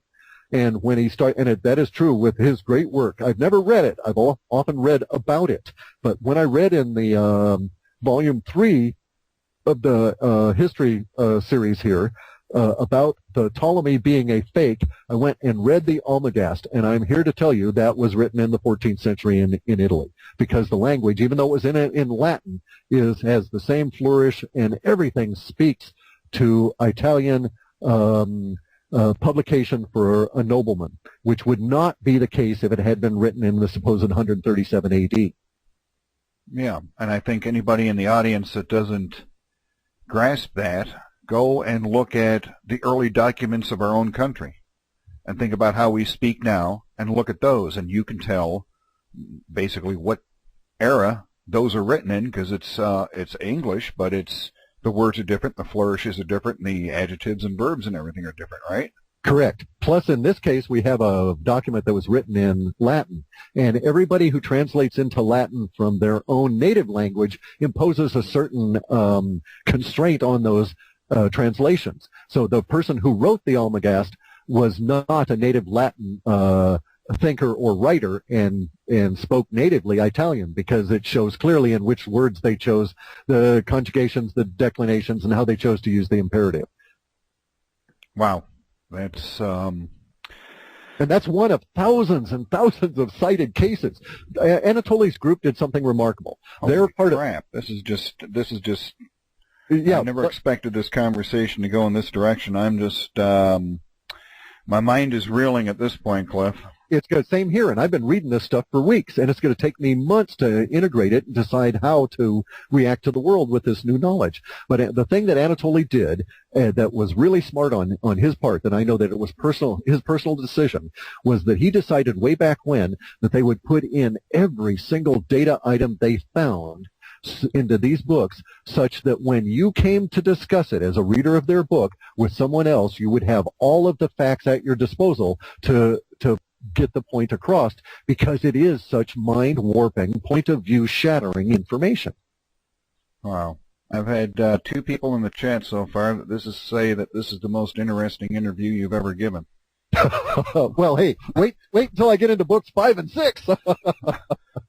All right, let's switch gears here for a little while for the rest of the show, because I'm not sure if I could take much more of this. Yeah, I will. Okay, that's good. But let me also point out that we don't have books 5 and 6 in English yet, so I'm forced to read them in Russian, so it'll be slow going. Yeah. Just take your time and stop hurting our brains, please. Oh my God, I've got to look at some more of this stuff, because this is just stunning. It is truly staggering. It's staggering beyond the point of belief. You hear it and you say, Cliff must be on some kind of what the hell kind of drugs do you got in your pie out there? Well, it wouldn't make any difference. There's no drug that would come to this level of shattering of your brain. I mean, I've done acid, and it won't have as permanent an effect on me as reading these books. This is staggering. These people, the critical thinking movement is what I started getting hints of this years ago because I have a history of having been in Europe and been into Russia and speak Russian and, but I still speak and understand the stuff. I have contacts in Russia and so on, and there were hints of this coming out, but they are keeping this rather tightly controlled at the government level. They're not suppressing it, but they're not advertising that this critical thinking movement is sweeping through their entire social structure. Obviously, because a lot of people still are defending the old paradigm, and they don't want to upset the apple cart. They want it to emerge naturally. And when you get into the critical thinking stuff, it really is staggering. For instance, some of the stuff coming out in it suggests that people like Isaac Newton went through ages of work to accommodate a lunar structure, what's known as the libration of the moon, based on a historical stuff, and he was matching it against bogus history, so no wonder none of his math worked about the moon. And if he only knew the history was bogus, he would have just saved himself 28 years. That's just crazy talk. That's insane. But I don't want anybody to believe me. I want them to go on out and find these books and read them. They are online in Russian, so you can get at a lot of the material if you want to go and try and do the translations, but the auto translations are not really that good. Okay. Well, I've got some people in the chat wanting to know about why they should smoke pot, but we're going to ignore that. I have No. Let's look at some of this stuff, okay? Because it's all really related. You cannot. Okay. Let me read you the exact question. This is from GZ420. Ask about the sacred plant marijuana and why we should smoke it. But the question is, if you want to go there, feel free. I'm not going to go there myself. Sure, and let me tell you that there are many people that consider me to be a shaman. And coming from that perspective, I know about the 7 sacred plant teachers. Marijuana is down there in the first group of 3, the milder ones. And at the very top is Salvia divinorum. I am here to tell you that unless you are a shaman, leave Salvia alone. It will destroy you, and you will not gain from it. It is not a recreational drug.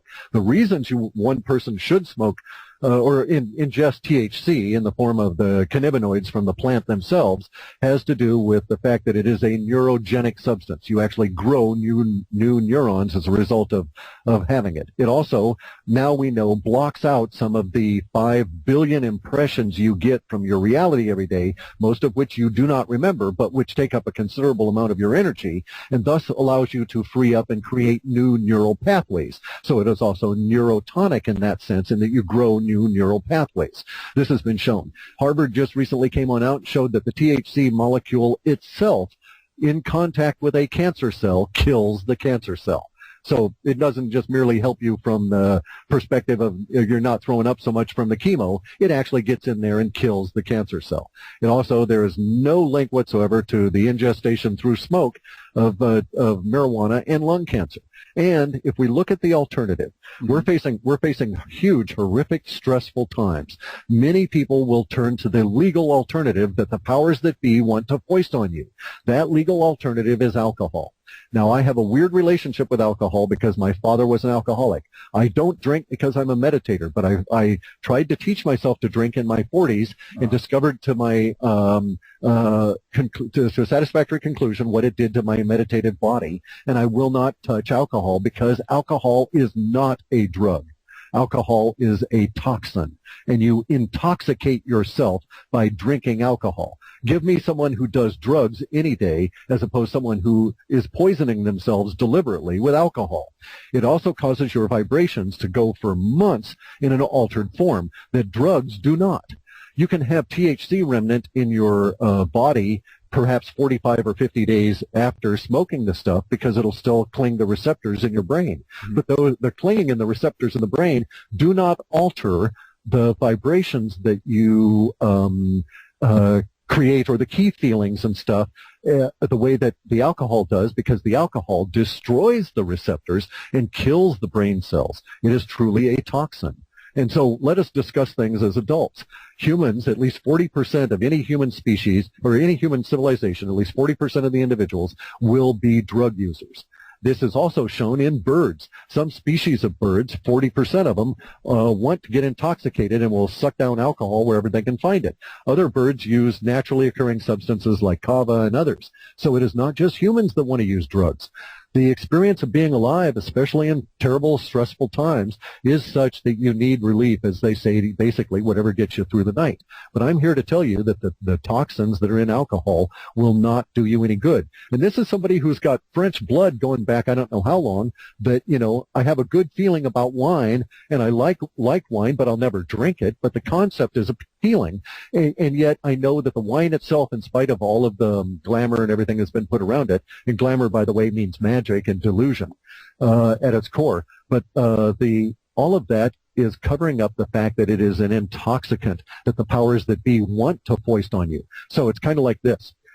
If I were going to smoke cigarettes, I wouldn't smoke any commercial cigarette. I would go and try and find as raw tobacco as I could and make my own, simply because I know the powers that be are screwing around and trying to get at me through my addiction. And they're going to try and mess with me this way. And they're going to try and do this and get me into a situation of alcohol consumption. We're, in fact, seeing that in the Washington state. Costco and a bunch of other companies here are trying to force the state of Washington to divest itself of its alcohol stores. The state itself is the only licensed legal seller of hard liquor in this state. And we have a lot of restrictions on who can buy wine and other alcohol because we didn't, as a state, they decided way back when that this is the way that we wanted to organize ourselves. But now Costco and these other companies have decided that they want to sell more liquor. And they're offering greater levels of revenue and greater marketing to get people to buy in the idea through an initiative and change our law. But fundamentally, what will occur? If Costco is correct and we're going to get greater tax revenues, then what must occur is there must be greater alcohol sales, which will degrade the society. Because as the Native American guys over here in Spokane note, you do not build a nation selling alcohol, tobacco, and fireworks and gambling to each other. Right. You build a nation by demanding greater of yourself. And I'm saying that we will always have drugs around, and it is better that we get the shamanic approach and build a structure that allows our society to continue and grow, even though we're going to always have this drug use. Look at the war on drugs and the horrific cost. And has it been successful? And how long has it been going on now? Let's see, 30 years, 40 years? When are we going to call a halt to this experiment and say that it's failed? Yeah, it just doesn't work. Yeah. Yeah. Okay. We got less than 10 minutes left. I have one last question that actually appeals to me. And apparently the chat is going insane over that last question. Congratulations. Yeah, I'm sure. Yeah. But speaking of marijuana, that must be why I'm a super genius. Enough said about that. Okay, we have another question. No. Let's stop and make one comment. Okay. Carl Sagan. Yes. Smoked every damn day. Yeah. And geniuses abound that will say to you, Bob Marley, when you smoke the herb, it introduces you to yourself. And once you have introduced to yourself, a lot of crap falls away. And once the crap falls away, you can become a self-actualizing human. That's, I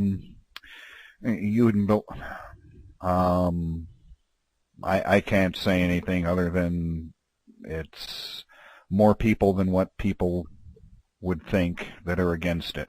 That actually partake in it, and it's, I don't know, I guess that's my point of view just from the generation that I grew up in. But getting to our last question, and this is something that goes back probably about a half an hour here. This has to do with the powers that be depopulation plan versus the solar/Earth changes. Yeah. So the Earth changes was one that would affect humanity more rather than the power that be depopulation plan. Can you elaborate on that in 8 minutes? Yeah, I can. Fairly quickly. Okay. The powers that be depopulation plan won't work. It's repeatedly run into problem after problem after problem, and I think at some huge fundamental level involving karma, there is like blockages in the universe that would prevent this from happening. Yes. On the other hand, we have demonstrable evidence that huge empires arose and fell as a result of diaspora, the people being moved by changes in the environment, especially relative to their food and their habitat. And some of the greatest ones in our memory and actual measurable history that we can track down include people like Temujin or Genghis Khan that basically led to the formation of what is modern China as a result of population movements being forced by climate change. Those kind of population movements are indeed seen. Now, here's the rub. The powers that be assumed that they're going to be able to move a large part of the population of Europe into Africa, and that's why they've been so steadily trying to depopulate Africa. And it hasn't been working all that well for them. And the same thing sort of tried to be done in South America with the idea that they would relocate at least some of the population of North America down in South America as the weather changes force us that way in the mini ice age.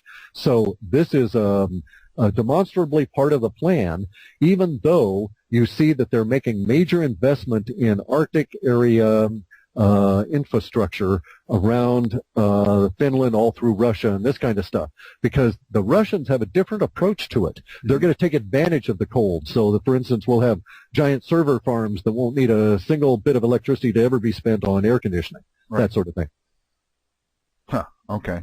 But the Russians, by the way, the Russians, even their government is even openly, if you read enough Russian, you can go in on some of their sites and see their discussions about how the population is going to have to be educated to cope with being shifted, because it will be forced on us. They just don't know when and how rapidly. Okay.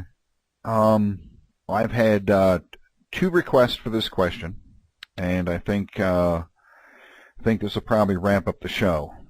Have you seen, or have there been any signs of what we saw in the last report with bodyguards being hired by the powers that be, the banksters, the minions, and the like? Are they moving towards actually doing the hiring the bodyguards? It's already happened. It's already happened, and if you were in the mercenary business and paid attention to that, you would have seen the hiring calls that went out about 5 or 6 months ago, that we more than doubled the amount of money going into private security forces. As of about, curiously, the Fukushima, so about April or so, it really started to impact. Now, also, by the way, you'll also note the side effect of that has occurred. There have been a number of, let's say, mysterious murders of very highly placed bankers in Europe and in Asia, which are entirely inside jobs because they were forced to hire and increase their security staff too rapidly, and thus they let cracks in, and these people were taken out. Huh. The old tragic one-car accident in the garage while you're sleeping in bed. No, these are three bullets in the neck, and especially in the case of the guy in Asia that I'm aware of. It was 3 bullets in the neck. What country in Asia? Well, he is he has he was actually killed in Myanmar, but he has crescent area there influence. So he's got businesses that go down into Indonesia and this kind of stuff. And the guy was particularly a rapacious banker. Mm-hmm. That's folks, I think we're about ready to wrap up the show, and I think this is probably one of the best courses of world history that I've heard in a long time. This is something I think that everybody needs to follow up on, this critical thinking going on in Russia. It led to the explosion. It's going through all their sciences. So all their sciences are going through a revolution as to what's possible without the assumptions of what is not possible. And this led to the many rumors that are coming on out that the Russians have technology that allows them to work with titanium in a liquid state that is not hot. It's at room temperature. Staggering, absolutely staggering to think of what you could do with that. Is any of this bleeding over into our side of the world, into our country? Are any of these people teaching this over here? Not. Can we please get the crap science out of us. Well, that's what we've got to do. Is there any possible way that we could do that, please? I'm begging you guys over there in Russia. Come on over here and help us. No. You misunderstand. We have to do our own critical thinking. You can't. This is freedom, dude. You don't have it given to you. That's liberty. Freedom you take on your own. So you stand up and you say, this is bogus. We're going to get rid of this crap science and find out what's real, and not believe what the teachers have had to force on us. Because many of the teachers know it's crud too. But no, we have to do that ourselves. The Russians, once we get into it, I'm sure they'll help, because they're very actually gregarious and generous people, and I love them dearly. but they are hamstrung by the fact that we are constrained. We live in a prison system. Yeah, we got to figure out a way out of that. We do. My producer has asked whether or not we can set up a follow-up interview with you, say in a month or two. Would that be possible? You don't have to answer that on the air. I would love to have you back on the show. This has been an absolutely astounding interview, I think. If we do it in a month, you'll have had a chance to read some of Anatoly's work. Yes. His last name is... looking at that and seeing if Google can do a translation for me. Well, it won't do too well, but you can get some of the books off of Amazon and share them around and stuff. But his last name is Fomenko, Fomenko, Anatoly Fomenko. But the book is called History, Fiction or Science. And now we discover, well, most of it's fiction, but we're going to have to put some science to it. That's F-O-M-E-K-O, folks. Yeah, and this is something, when I lived in Europe, my parents drugged me to every cathedral everywhere, and I always wondered why all of the art showed all these people, you know, the Madonna, the Child, all of these people were always in medieval garb. Well, duh, now I know. Now we know. All right, that's it for the show, folks. We appreciate everybody showing up. I especially appreciate Clif High coming onto the show. We don't have any closing music, so we're just going to go ahead and end it. And Clif, I really, really appreciate you coming on for the premiere episode of Surrounded by People That Just Don't Participate, also known as idiots. Yeah, and the Greeks are going to really show that. Yeah. But I'll see you in a month. We'll talk in a month. Okay, thank you so much for coming on the show. Sure. We all appreciate it. Thank you. Have a good evening. Bye. All right, bye. And, folks, that was it. That was Clif High here on Surrounded by Idiots. And tomorrow night I will do a short news show, as I am hoping to do pretty much on a nightly basis, bringing you the news of the day as from the point of view as somebody that's looking at all of these idiots that we're surrounded by, because we're just surrounded by these idiots, and I think Clif has pointed that out to us. So join me tomorrow night for a brief show, same time, same place at 7 o'clock, and we look forward to seeing all of you, and I thank everybody for showing up.